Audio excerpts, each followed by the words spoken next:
Little Warriors, let's have a great week. Hope everyone had a pretty good week last week. Major moves. This morning, dollars up, euro down, gold and silver flying, and a rebound in S&Ps. How's everyone doing this morning? Hi, Ingmar. Survived the crypto crash. All last week I was talking 100K Bitcoin. Maybe people cleaned up on the crypto flash crash. In fact, I heard they just took everyone out, their altcoins on that decline. There was like forced liquidations on that stuff. Probably some things to clean up at Wait, crypto. if what you're saying, Dale, if somebody owned Fartcoin and it didn't work out, there was a reason? Yeah, well, a lot of people are looking for alts to outperform um, during this time frame. Yeah, And what I heard is some of these coins have a market cap that's too big for the kind of float they have. Okay, they don't have a big enough float. Say it's worth 500 million and they have a $2 million float. It doesn't leave, a lot of room for, people to cushion declines. So that's one of the explanations I heard. But I do think that a lot of people were liquidated out because they were leveraged up on that stuff. And I think they just blew people out Friday. man, But crazy. and then they see it higher today, figure how aggravated they are. Um, anyway, so good to have you back, Blake. James Groom, Thanks. how are you? AJ, Brian, how are you? Ryan, how are you, buddy? Will, Forex Gal, Mr. Ryan, she calls you. Uh, they're talking in Egypt right now. Okay, everyone's here. Richard Adams, Branning, Mara Will, Leverage, yeah. Coinbase, 50x, yeah, 50x leverage. Oh, no wonder they were blown out. Okay, buying as stop losses weren't working. Okay, so there you go. It's kind of a hiccup into. I'd sure have a hard time trading an instrument where stop losses didn't work or they couldn't execute them. Anyway, let's get to the markets today and get ready to have a good week.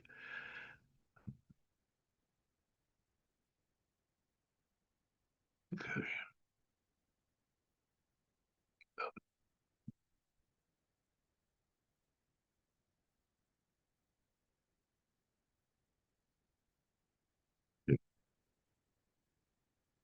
We have Melody right here today, so I'm going to ask her about Scottsdale and Carlsbad and some of the places that we'd like to be able to buy a home cheaper.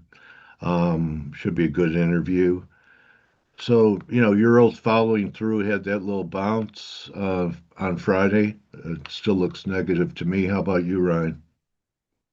Uh, yeah, Good it's morning. definitely looking. And good morning, sir. Sorry, how rude of me. Yeah, it's Good morning, okay. mate. Good morning, buddy. Yeah, it's that was a bit of a rug pull on a Friday night. I was just packing up to finish for the weekend, and your mate decided to drop some truth bombs on us. But it's very telling the fact that it's these moves or these bounces are looking like they're washing out pretty quickly. Nothing's changed.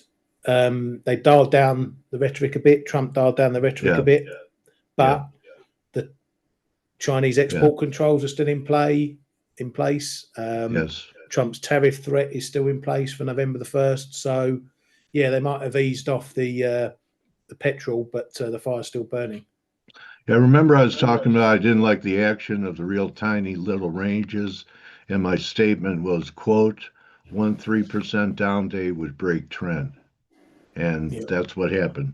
Um, okay, so currency wise, I know you were constructive and long, and the yen took a pretty good hit. It's bouncing back today. I think there's a pretty good chance that was it. We're back under this formation.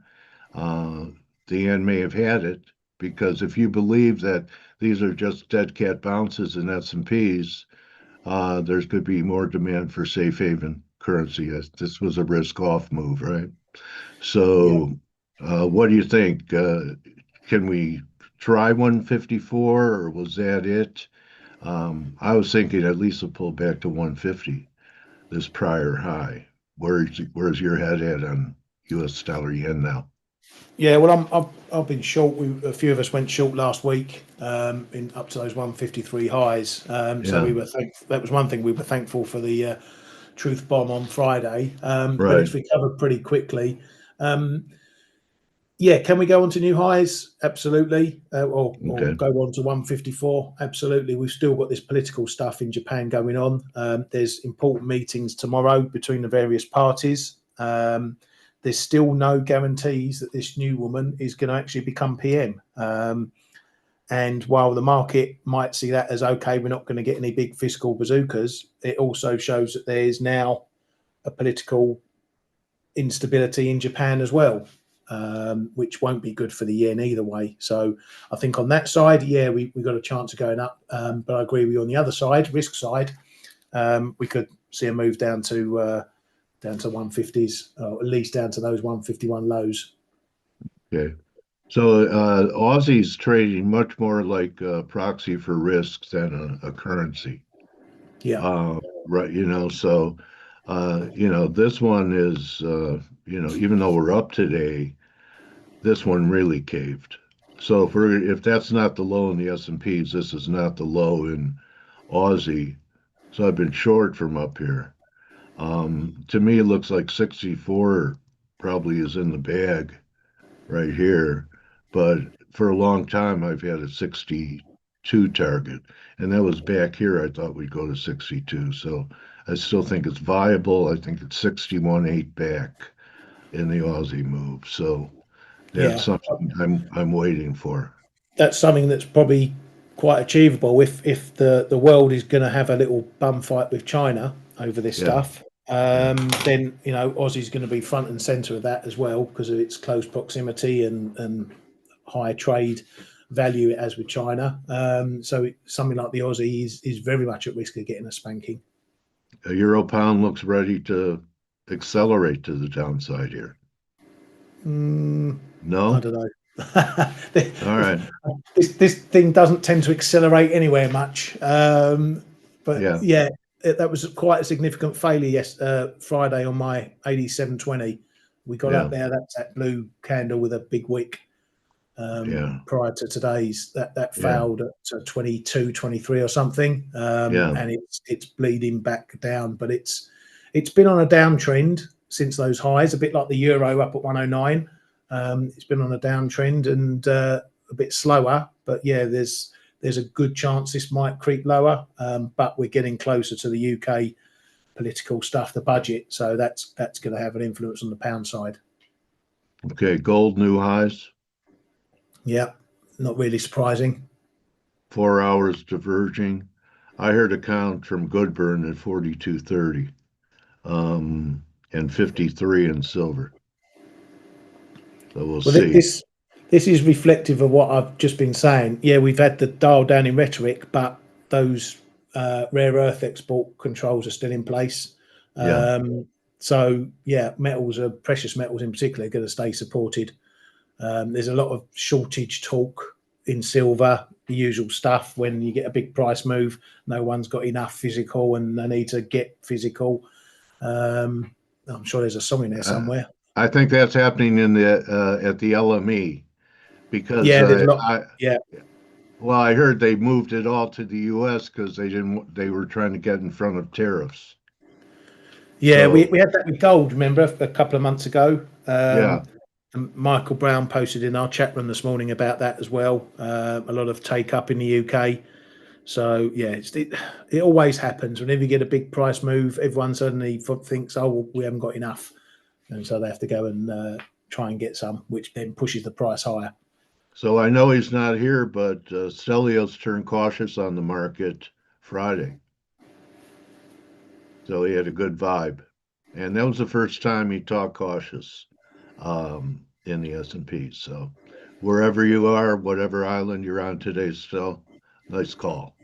Uh, So I've got to ask you. I've got to ask you about this. Yeah, you were saying about you needed a good washout, but is this just going to be a refresh trend, or is this, the change in the stock market?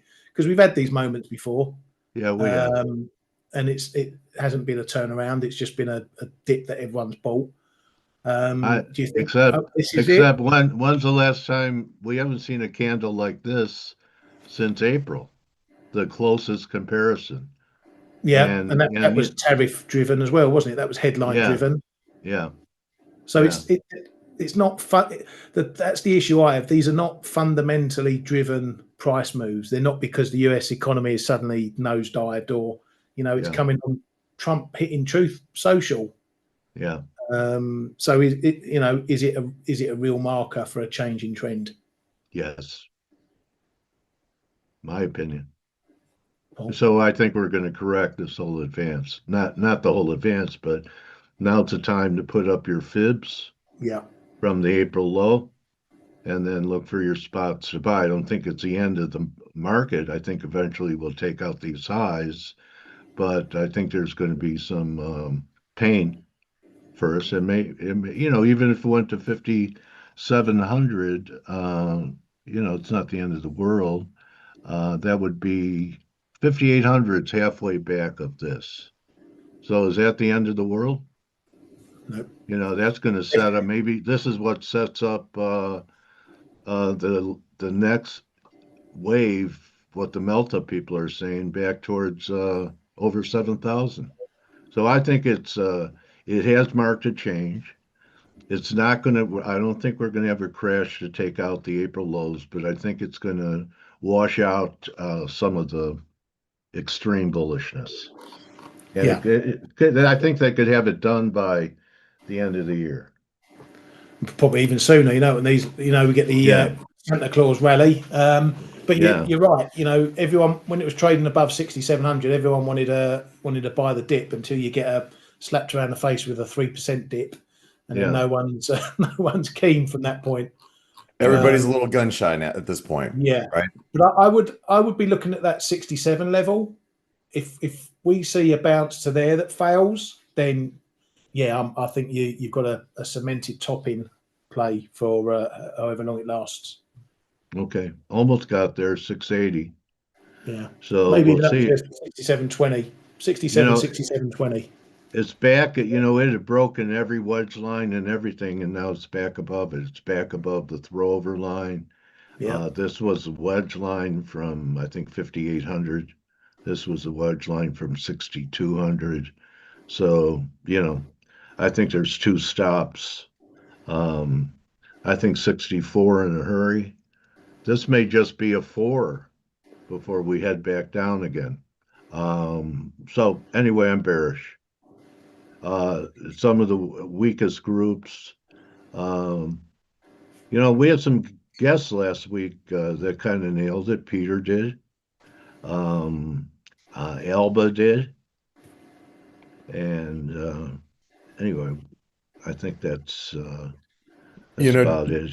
Go ahead, Dale, Doug. you want to see like the Yeah, where we pivoted from, like you guys, yeah, this is a rather I thought it was pretty important because I had drawn this last week before I left, so this, obviously I had this channel drawn. We talked about it, early last week before I headed out of town. We basically hit channel support. And I mean, we obviously overshot it, at the end of the yeah. day. And Oh, then, yeah. but that channel is still valid, which also would suggest that the lows that we created on Friday are really important. If we lose that level again, then that's what's going to bring in that 6150. But let's not forget that the US government is still shut down and it doesn't seem like we're going to reopen. And we are now at a point where we're a couple weeks in and the market's going to start to get a little bit concerned about that. Yeah, people, air travel's already affected.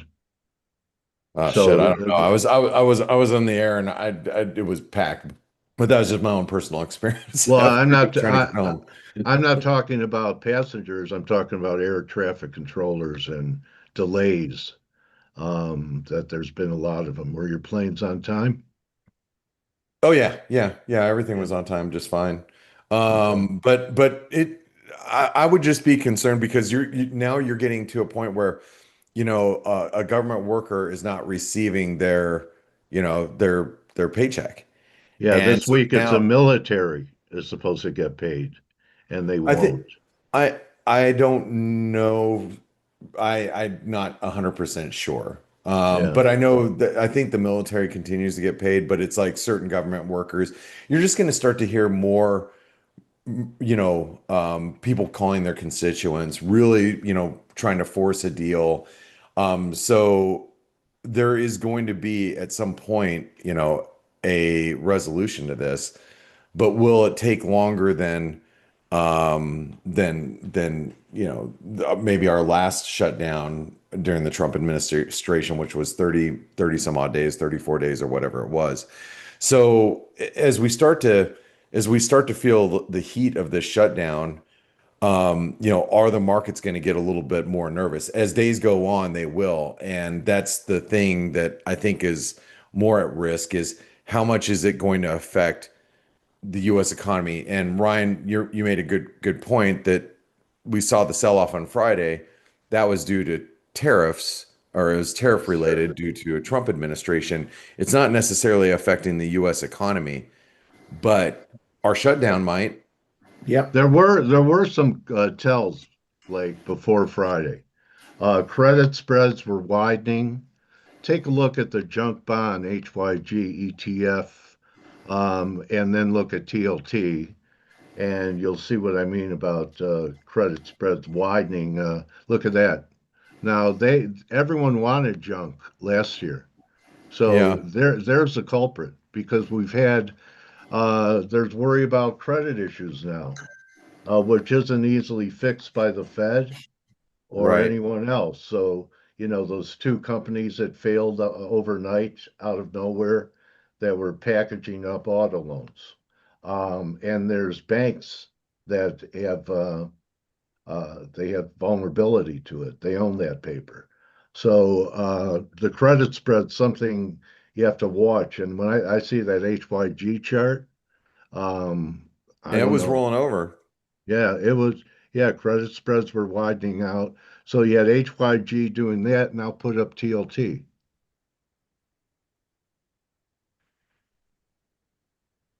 Looks like two different markets, doesn't it? Yeah, That was something we haven't been able to say for a while.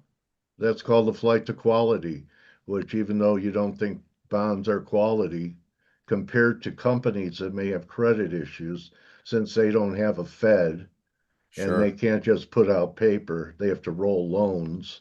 Um, is saying there's another issue that could be developing in the economy with credit. Yeah, that's a great point. That's a great point. The divergence between junk and Yeah, not so much junk. yeah, Maybe yeah. less government junk. That's a culprit. That was part of the culprit. Got it. Besides it, Got it. and Trump was a trigger. Yeah. Well, speaking of Trump, okay, so he's obviously overseas right now. The Israeli hostages are being returned. He's been on the wires. Also, Bessent's been on the wires this morning too. Ryan, tell us why the dollar's been moving so much this morning. Just because we've got this mess going on. 1 minute it doesn't have to happen, the next minute it is happening. It's all the usual banter backwards and forth. That Trump and the rest of them must have looked at that market on Friday and thought, "Oh shit, maybe China's overreacted, but perhaps we've overreacted with our reaction." So it was the taco trade again. It's a bit of well, yes and no. Yeah, they're talking it back, but he hasn't taken the tariffs off. If he was to turn around and say, "No, we're not doing those 100% tariffs," that's fine. But he's, as you said, Bessent said, they're drilling it back. Tariffs don't have to happen, is what he said. So Hope. yeah, they're trying to reel it in again, and you're seeing the reaction. But the dollar's just a bit all over the place. It is half a holiday today, so there's no bond market. There's only stocks open, so liquidity is probably not the greatest at the moment. Sure. So yeah, just got to take that into consideration. So one of the things, okay, so I'm gonna kind of be on the other side of where you're at, Dale. Here, I got limited into my euro longs actually last week before the whole shenanigans on Friday. Just well, because I had planned on buying the euro and I left my orders out, even though I was in Nashville and I was in Mississippi and Little Rock, Arkansas. I'd put my orders in to buy the euro at 115.95. And I did that last week just because I wanted to be long into the 618 retracement and, this rising trend line. I got limited in, and then obviously Friday happened. We spiked back up into the 30s. We've been kind of, bouncing around these areas. I still think this is really big support. And you were talking about the Aussie dollar a little bit earlier. Let's not forget that the Aussie's on channel support here, and it's also back testing its long term. And remember, this trend line, this weekly trend line, is very messy. I mean, this goes all the way back from 2013, and it's all through those highs, and we're basically sitting on it right now. You can give or take, 50 or 100 pips when you're looking at a over decade long trend line. It's you're in the same vicinity. So I'd been looking to actually get long the Aussie, and I got limited into the Aussie about 10 pips lower than where we're at right now. So, and those are orders that I left outstanding while I was traveling. Now, I don't know if I really want to stay in, especially the Aussie, surrounding all of this Chinese or this China news around the November 1st tariffs. But I don't, now tell us again, Ryan, just because I'm trying to catch up with everything as well. November 1st, 100% tariffs. Are we going to get them or are we not going to get them? Well, good question. They're due to have a meeting as well at some South or some Asian conference. So I think if we see that meeting happening, they'll probably talk it down again. But that's on top of the other tariffs. That's on top of what he was putting on November 1st. So they're still in play. I think, was that the about 40? 50, 40, 145? Yeah, I lose count of all these numbers. Yeah. So that's all to be negotiated. So we could get to a point where we get near November the 1st and there's no extra tariffs, and then the market's going to obviously jump on that. But yeah, this extra 100%, I think it's a bit of a threat at the moment. So I'll put it maybe a 40% chance it goes on. Okay. All right. And so now the market's going to be really, really pussyfooting its way around as we approach the end of this month for all sorts of reasons. I mean, you got a tariff issue that's now lingering above us. You got a government shutdown. And one of the things that I look at when I'm talking about the dollar, and remember the dollar had sold off, and let's go back to the beginning of the year, right? The dollar sold off at the beginning of the year because people just don't want dollars. There's an obvious risk with owning dollars right now.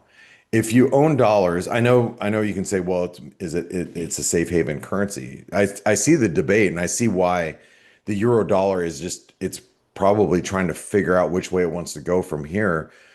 Is it a safe haven currency, or do people really want to just look to Europe for its maybe lack of growth, but at least stable environment? And maybe Australia as well, or New Zealand, or the UK, for crying out loud. And so that's where I think the market's probably trying to figure out which direction it wants to go.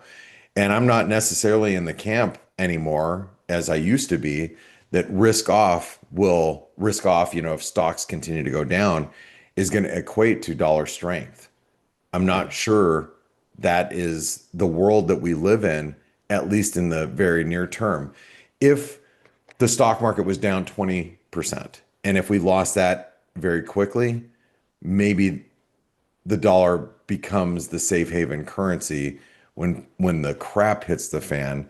But if we, lose another 5% from current levels, does that really attract dollar buying? That's kind of the question that I'm asking. And I don't think that the answer is what most people would believe, that the dollar is going to be that safe haven currency. Between now, and I'm just talking fiat. We can obviously see in gold, that's where all the money is at. Yeah. And I don't know what stops gold at this point in time. I don't know what stops gold, and silver is obviously breaking out. I mean, silver is, above $50 and holding. It's something that we talked about last week. If it gets above 50 bucks and it holds, you don't want to be short silver. So, I mean, we're at, all-time highs. So where do you stand on gold, Dale? I know you mentioned it a little bit earlier as we didn't have as many viewers that were listening in, but I mean, gold looks like it's going to $5,000. I mean, can you argue that? Yeah. You can? Uh, I can't argue five. I could argue 4,200.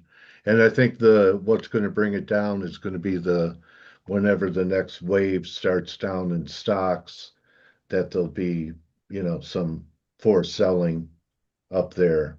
Um, People are going to liquidate whatever they can if we have Yeah. another wave down. So I think that's going to be just, kind of a swoosh.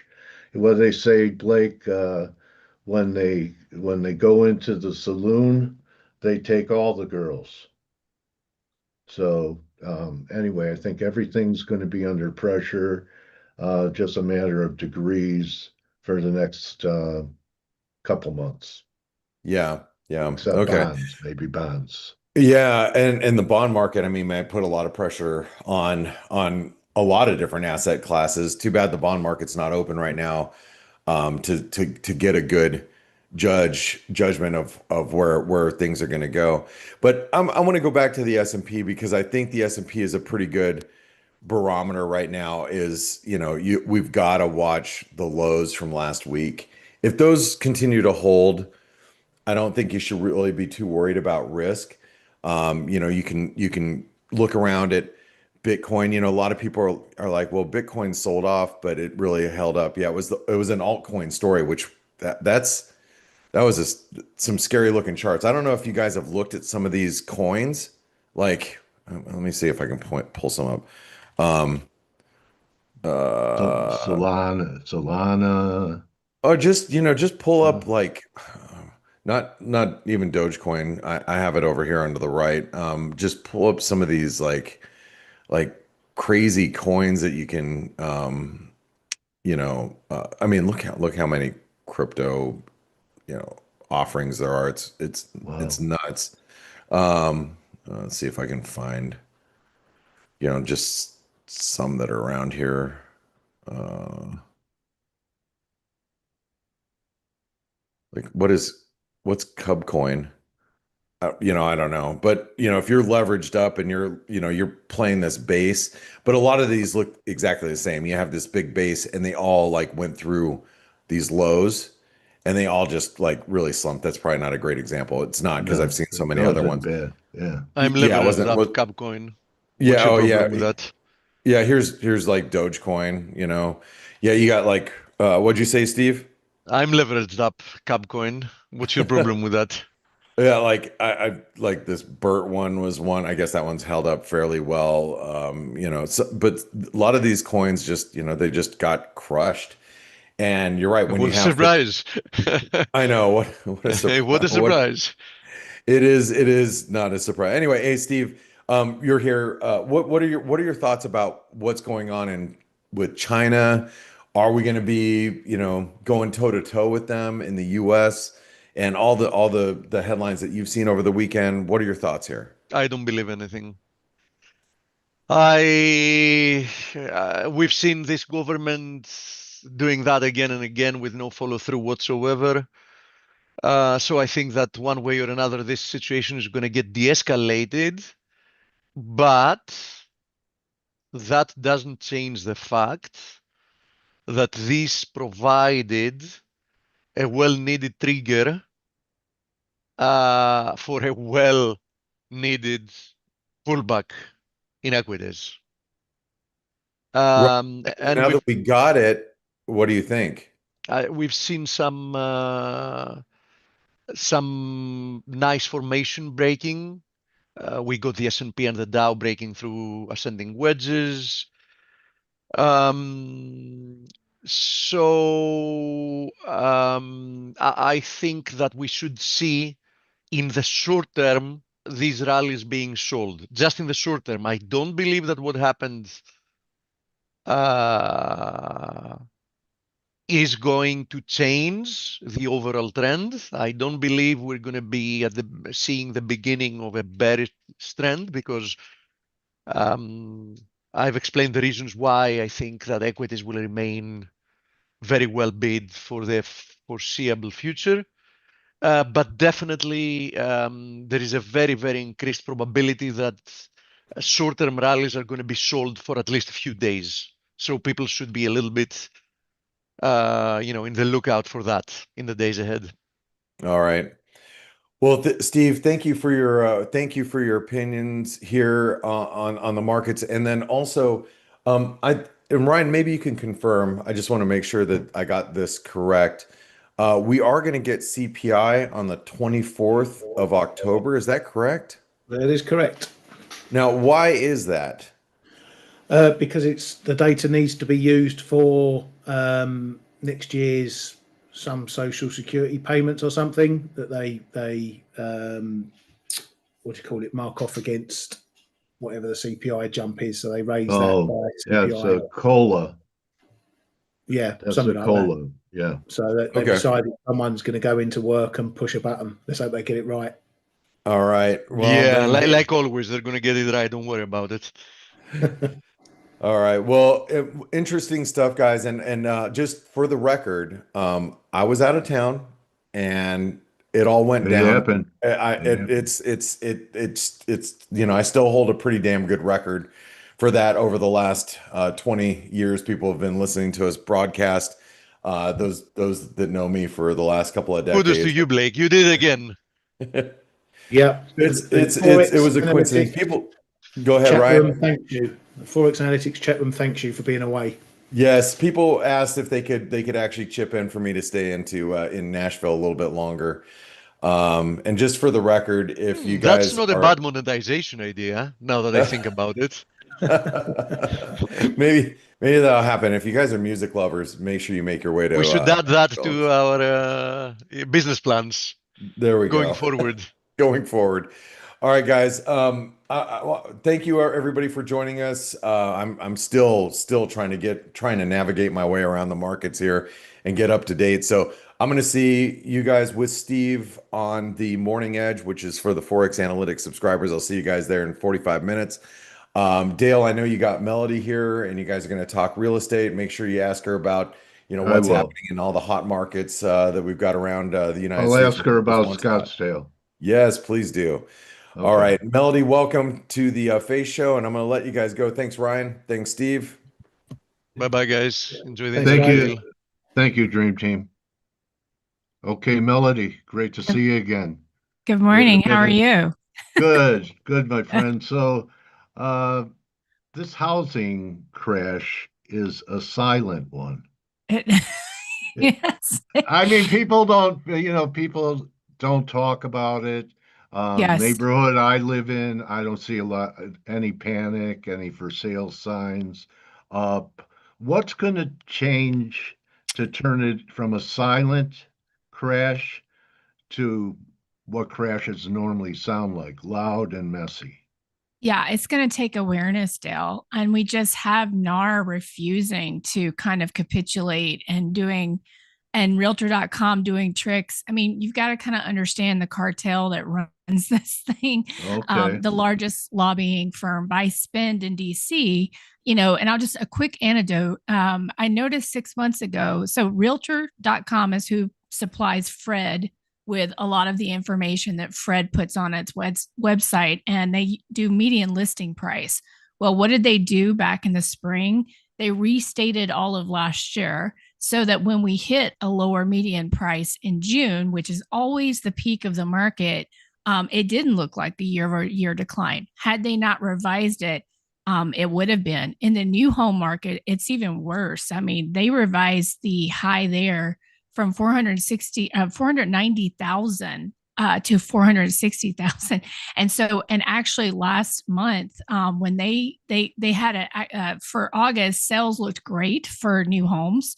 But really historically, that's kind of in line for an August. But if you looked at the revision to the prior month, the sale price, median sale price went below 400 for the first time we've seen in quite some time. So it's awareness. And I think what possibly could do it maybe again this time, Dale, is those foreclosures they're rising year over year. They're up significantly.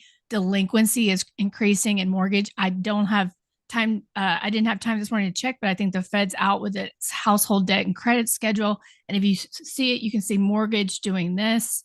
You can see those home equity lines ticking up. So what everybody has to remember is we had GFC style to the second power intervention during COVID, and the guardrails went on that FHA program October 1.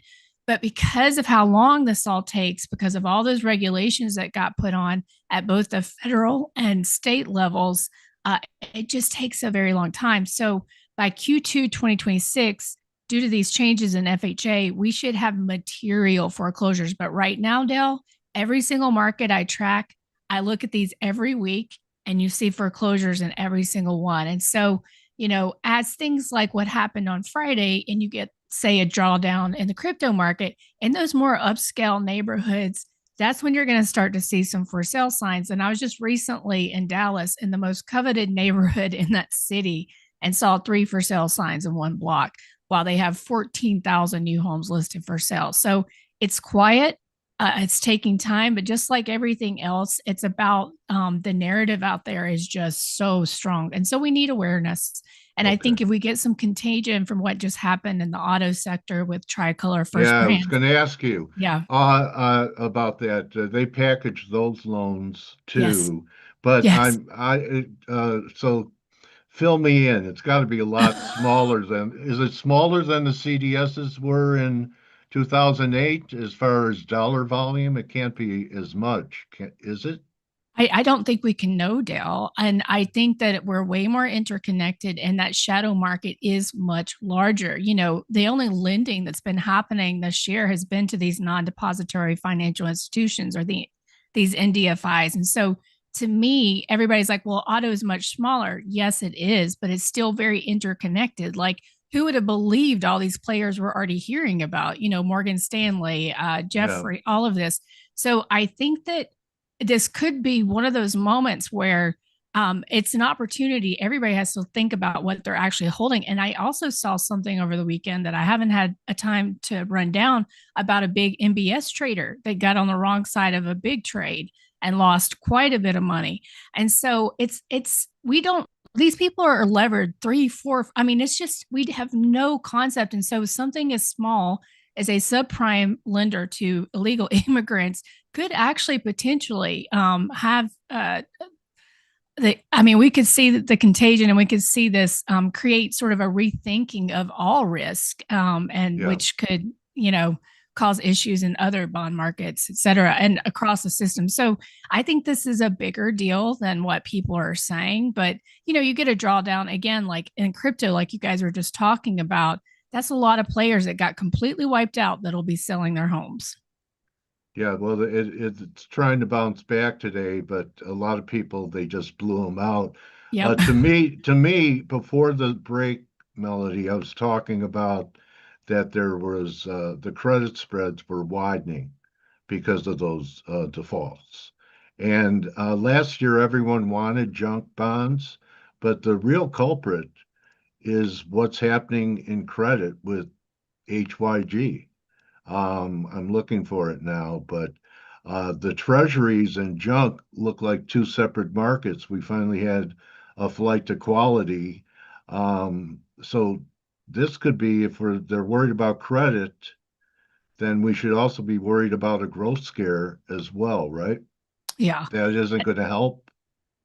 I mean, credit, I mean, what we're seeing right now is that we've heard since Dodd-Frank that credit quality has been, very strong. And so I think what this is showing us, we've seen cracks on the consumer side where we knew that those credit scores were inflated, but now we're seeing it in the corporate. We know the shadow markets are 2 to 3 times larger than they were before the GFC. So Right. this could potentially, you think about, and I wrote about this in my Substack, New Century was a big mortgage subprime player nobody really knew about, went bankrupt in April of 2007. It took the rating agencies until July to actually write down those mortgage-backed security bonds. And so if the rating agencies actually wake up here, you could see a kind of a watershed moment. Yeah, look at that water. Talk about water. Here's a waterfall. Definitely looks like the trend has changed here. Yes. So, and you know what? It's got, even if it's just a correction from last April, it still looks like it has further to go. I also Right. want to talk about an anomaly that you bring up is that new homes are selling for less than residential homes that are already built. That's That right. is unusual. And why is that happening? Yeah. So because it's the unaffordability and that nobody wants, your sellers are just so diluted because Dale, all they have heard for the past 3 years is that there's a shortage. And so Yeah. they believe that their estimate is accurate. And what's happening is Redfin just reported the highest cancellations for any August they'd seen since they started tracking it in 2017 because of property inspections. People couldn't afford to make repairs. And so, what happened during the Wow. COVID boom is people waived appraisals and property inspections because of all that FOMO. And Yeah. they don't realize that they've got structural issues in the home, but they're just holding on. Someone I talked to down in Florida said they're rage delisting. Like when they don't get the price they want, they're just so angry and they delist. Well, there comes a time when, that runway just kind of runs out. And so I think that because of who's holding a majority of these homes, those who, the boomers who have, a little bit more room, it's just going to take longer. But in some of these markets, there's no question what's actually happening. And we just saw the Midwest in August really start joining the distressed and motivated selling, which they had been kind of a holdout. So I think the Northeast is going to be the last to fall as per usual because they are just more diluted there. But yeah, it's taken a while. And so back to your question about the new homes, they're enticing these folks with crazy incentives, $50,000 price cuts. They'll buy a refrigerator. They'll give you a $5,000 gift card to Pottery Barn, and they'll buy down your rate permanently to something like a 2.75%. I mean, they are in serious trouble, Dale. And so this is very unprecedented. This has really only happened before this cycle 2 times, 2 months, and that was in 2005. Oh, okay. Yeah, So, this is very unusual. yeah. So, what is happening with some of the? I know I watched a video you did. I watch your videos, Melody. All Well, right. thank you, Dale. Anyway, anyway, you were talking about how you have designated what you put a lot of time into are those kind of vacation spots around major cities where people would go and they would build out so they could have short-term rentals. What's happening in, say, Carlsbad and Encinitas? Anything in North County, San Diego? Because I was there this summer for the summer, and the guys I know that have, multi-million-dollar houses, they said things were down 20% already. Yeah, and this is the thing. There's so much private activity, Dale, that we don't get to see. And so a lot of in these markets, especially like in Carlsbad, Encinitas, what you have is a lot of private selling that's not even getting on the MLS. But Okay. yes, those areas are, and I started tracking Carlsbad and Encinitas early on. But what we actually saw last month was kind of they're selling more homes than they did last year. And I do believe that that's kind of motivated. They're doing that because with Carlsbad, you've got a month over month price decline with sales up. And so that tells me that that's what I call motivated selling. Yeah. But they've already been Okay. hit there, and inventory is already up significantly year over year. So and it just kind of continues to keep building, especially as these sales get canceled. Okay. How about Scottsdale? Yeah. Blake is So interested. I was thinking about Blake because somebody asked me to look into a property there, where this is gonna, while I'm getting those stats, it's in a bankruptcy. It's got $4.6 million of leverage, and it's valued around 1.6 million. And Wow. there's so much fraud in the system. And Scottsdale is full of these private note investors who do a lot of shady lending to one another, so they can turn around, like they'll pretend buy a house from somebody at a big inflated price. They'll turn around and get a refinance on it, and they'll kind of help that person that did the pretend sale. But Scottsdale right now, sales are down slightly year over year, month over month, but prices are down per Redfin just for Scottsdale, down 6.35% year over year, and around 6.25 month over month. So Scottsdale is in for a world of hurt, a lot, because they're all real estate in Scottsdale. Yeah. And there's so much A of this real estate fraud. town. Yeah. And there's so much of this fraud, Dale. Like I am seeing things I never even saw back during the GFC. And, I managed default. I had all the problem children. We saw it, but you got to remember during COVID, there were delays at the county recording offices. So you could go get a mortgage at 3 places at once and your title report would look clear. And so we're hearing a lot from the servicers that they're having to tell investors they're not in first position. And so I think the fraud is worse than last time. Okay. So I also heard you talk about what a household making $100,000 a year could comfortably afford, and that's your affordability issue. So is this going to be what people could comfortably afford, a reversion to that mean? Where people, is that what you're looking for? I believe it has to be, Dale, because the market, really, since the late 80s has been about speculation and not first time home buyers and you and me and things like that. And so I do believe this investment, everyone is sitting around, you can see it all over social media talking about it's just too much money to own a rental. I'm not cash flowing, or even a short-term rental, especially as tourism is down. And so I think the housing market's going to become about regular people again once this speculation rinses out. And so unless wages rise, Dale, home prices have to come back to match what the household median can afford. Are Blackstone or any of the institutional owners starting to liquidate and lighten up? And do they have a lot left to liquidate up? And then you probably have to get to the Verbo and the vacation rental market. So I was lucky enough to be at a default conference 2 weeks ago in Dallas and meet someone from one of the large institutionals who got hired a year ago to do asset disposition.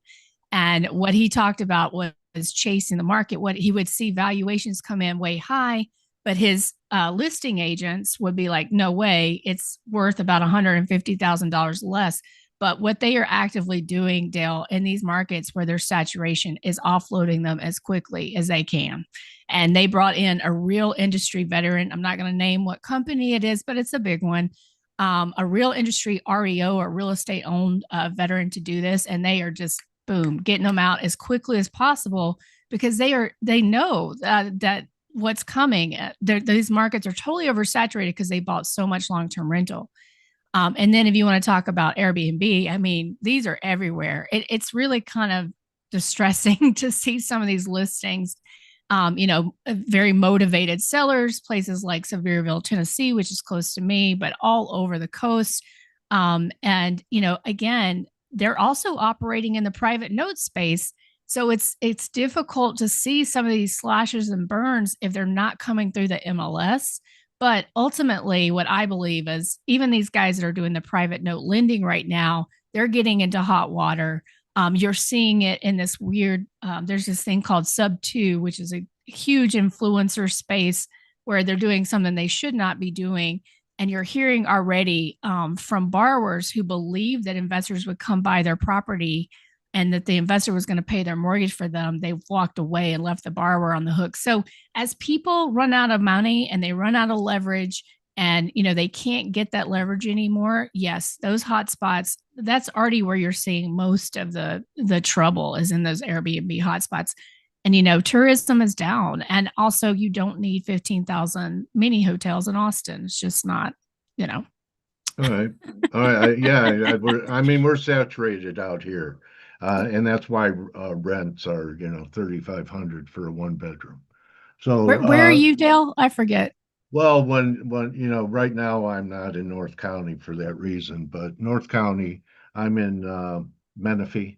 I went inland for a bit. It's, you know, pretty senior. I don't see a lot of panic here at Yeah. all. They're all in at their, you know, 2.5%, 3% and have a lot of equity, and they're probably, you know, that's another thing I want to talk about is the demographics are a big Yes. deal for down the road as well, where boomers have multiple properties, That's right.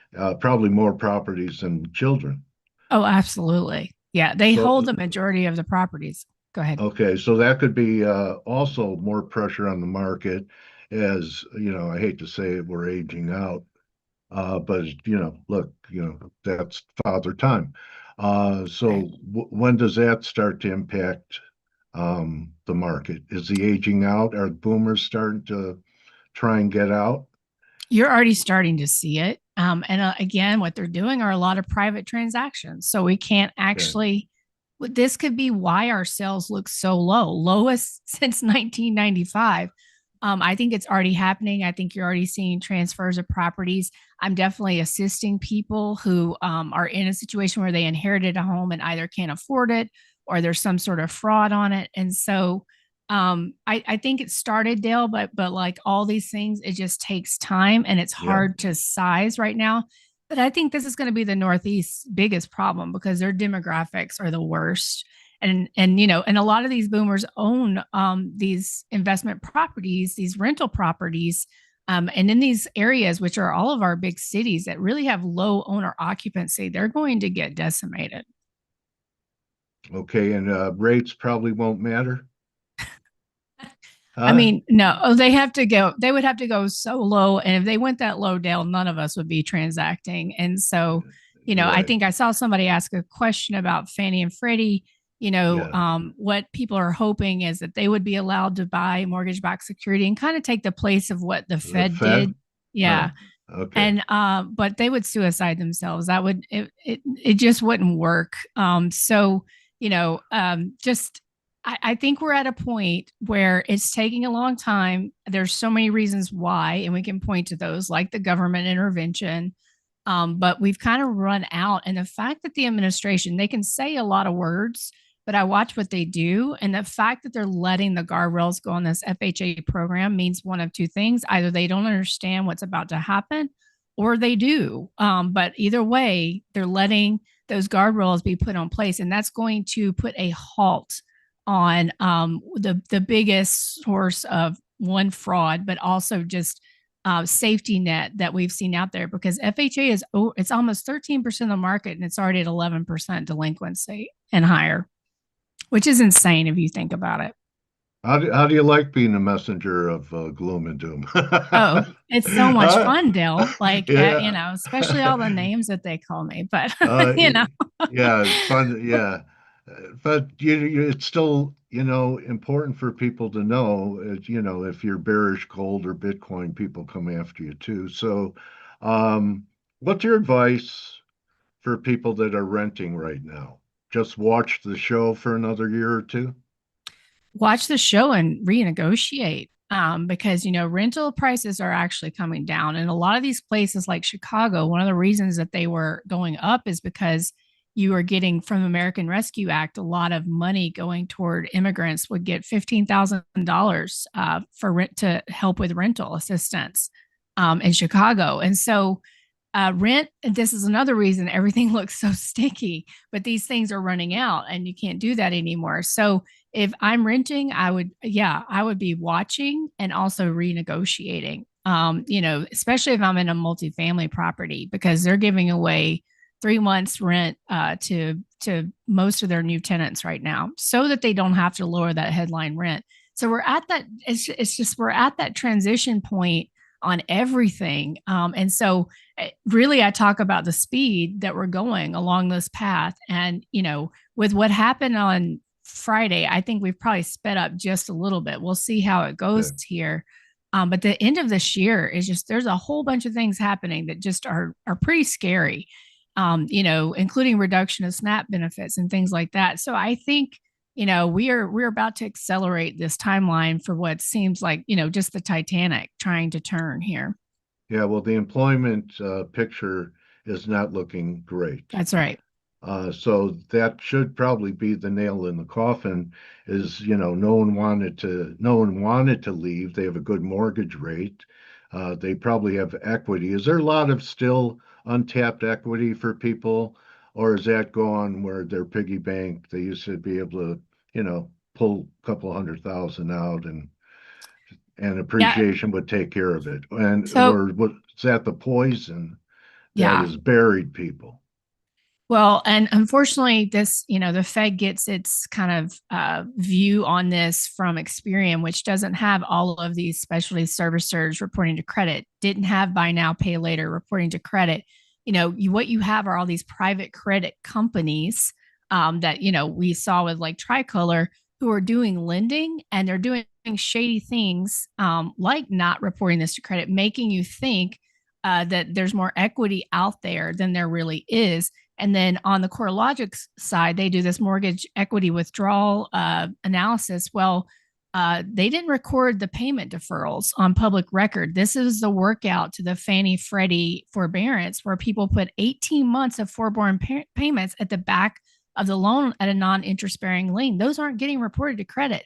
So, Dale, we don't have any idea what the equity position looks like out there. And my pal, John Comiskey, has done a deep dive into the FHA, and we have underwater FHA everywhere, especially in these short-term rental hotspots, which shows you just how much fraud was out there. You know that they were getting those low interest, low down payment FHA loans to really to support their speculation. All right, let's wrap it with, what resort town would you like to buy property at a fire sale, and Oh, wow. which ones will be a fire sale? I think we're all the resort towns where there's going to be a fire sale. There's just, you know, I'm at the point, Dale, I just would buy more land for this farm. So, Okay. All right. I'm good. You know, I can go on vacation, and you have to, honestly, those things are an albatross. And with how much it costs to get health and things like that, I mean, to get help, I mean, it just becomes a pain. And with electricity costs going up now, we've got property tax, insurance going up, you know, replacement costs, and now electricity due to all these data centers. So, I mean, it's just it's not something I want to participate in. Right. I'll do more gardening and farming and things like that versus a resort town. But if there's one you would like, Dale, I'll be happy to track it for you. Well, to have an expert to ask a question like that, I consider that a blessing, and I appreciate that your scenario. It's not easy to talk about because, look, a lot of people own homes. They don't want to hear about this, do they? That's right. That's right. Yeah. So keep being unpopular and telling the truth. And there are many people that'll thank you that took actions on it, and don't get caught when the silent depression turns into a thunderous one. Right. In housing. Right. Yeah, exactly. That's my main message. Well, Dale, thank you for the opportunity of coming on, and it's always good to see you. It's great to see you too, Melody. Thank you very much. Have a great fall, and we'll talk early next year, see how things are what's happening with our economy and junk bonds and your detective work on real estate. Appreciate it. All right. Looking forward to it. Thank you, Dale. Melody Wright, everyone. Follow her on X at M3_Melody Wright. Melody, just Melody. Okay. She's great. I love Melody. Yeah. All right. So, guys, you could join the team in about 15 minutes. What's IUU, Laura? I don't, what's the translation? You don't want to tell me? You love me? Is that what it is? Okay. Oh, my cat's on the keyboard. All right. See you, Saloom. See everybody. Be careful out there. You don't have to trade air pockets, right? You could always wait till the dust settles, although I think it's going to take a while. And that's a wrap. Don't just count your mortgages, count your blessings. And I'll see everyone tomorrow. Turn around Tuesday tomorrow. Adios.